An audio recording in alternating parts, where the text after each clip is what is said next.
নীলফামারী কিশোরগঞ্জ উপজেলার রণচণ্ডী ইউনিয়নে VGD card পেতে সুবিধাভোগী নারীদের দিতে হয়েছে ১.৫ থেকে ২,০০০ টাকা পর্যন্ত। অভিযোগ উঠেছে ইউনিয়নের ৫ নম্বর ওয়ার্ড সদস্য মাহফুজুর রহমান জোরপূর্বক এই অর্থ আদায় করেছেন। গ্রাম থেকে গ্রামে গিয়ে তিনি কার্ড আটকে রাখেন এবং টাকা নেওয়ার পরেই তা হস্তান্তর করেন বলে দাবি ভুক্তভোগীদের।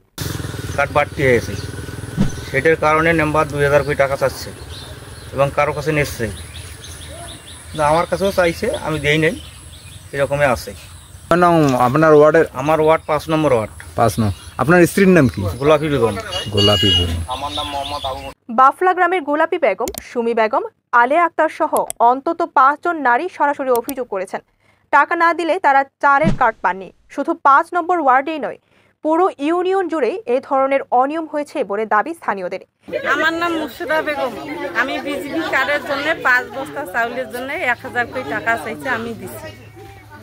আপনি দিয়েছেন না সবাই দিছে? সবাই দিছে। ইউনিয়ন পরিষদের সচিব মুকসেদুল ইসলাম জানান, রণচণ্ডী ইউনিয়নে ভিজিডি সুবিধাভোগীর সংখ্যা ৩৬৫ জন, কিন্তু কিভাবে এত বড় অনিয়ম ঘটল তা নিয়ে প্রশ্ন থেকেই যাচ্ছে। অভিযোগের বিষয়ে ইউপি সদস্য মাহফুজুর রহমান বলেন, বরং তার বিরুদ্ধে রাজনৈতিক প্রতিপক্ষ মিথ্যা অপপ্রচার চালাচ্ছে। এদিকে উপজেলা মহিলা বিষয়ক কর্মকর্তা নুরুন নাহার শাহজাদি জানিয়েছেন, বিষয়টি তদন্ত করে ব্যবস্থা নেওয়া হবে। উপজেলার নির্বাহী কর্মকর্তা মৌসুমী হক বলেন, লিখিত অভিযোগ পেলে দ্রুত তদন্ত শুরু করা হবে। সাংবাদিক শাকির বলছিলাম। জি ভাই বলেন।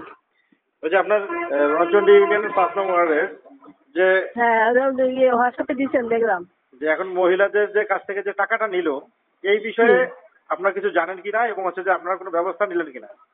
হ্যাঁ, ব্যবস্থা নিব। আচ্ছা, তদন্ত করে ব্যবস্থা নিব। আচ্ছা, ঠিক আছে, ধন্যবাদ। ঠিক আছে। ডেস্ক রিপোর্ট, খবরের দেশ।